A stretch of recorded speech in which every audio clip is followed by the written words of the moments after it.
好啦，跟住我哋咧就睇一睇生產可能線同埋交易比率呢兩樣嘢擺埋一齊嘅時候咧，我哋得到啲乜嘢嘅分析同埋結果啦。咁我哋可以睇到咧，呢一條係一條生產可能線啦。咁上面每一點咧都係呢個國家用盡佢嘅資源同埋科技咧，可以生產到嘅生產點啦。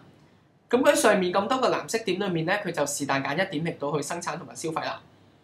我假設佢會揀黃色呢一點啦，咁即係可能代表呢個國家嘅人咧係比較中意 X 而冇咁中意 Y 啦。咁假設有國際嘅貿易啦，而個交易比率係1X 換1Y， 咁2X 就換2Y 啦，3X 就換3Y 啦。咁將條線平衡地一路褪出去，我哋就會睇到啦，3.5X 就等於3.5Y 啦，即係你喺國際市場上面攞3.5個 X 就可以換到3.5個 Y 翻嚟啦。個意思就係咁啦。咁如果有呢個國際貿易嘅時候咧，咁呢個國家咧會生產邊一點咧？佢就會生產到生產可能線比率等於交易比率，即係綠色呢一點啦。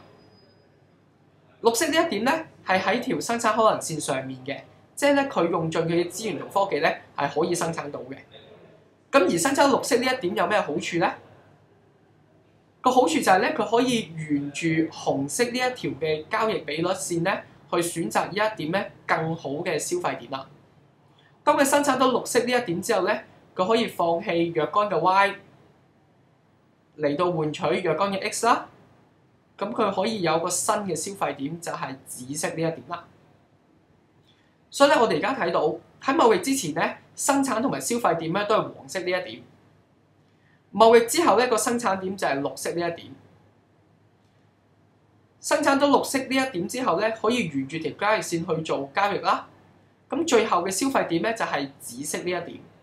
咁所以咧，國際貿易咧係對呢個國家咧有好處嘅，因為我哋可以睇到紫色呢一點咧，佢嘅消費嘅組合，無論係 X 同 Y 咧，都係比黃色呢一點咧係多嘅。咁所以咧，紫色呢一點咧係肯定好過黃色呢一點嘅，就係經過貿易之後咧，呢個國家可以攞到嘅獲到嘅利啦。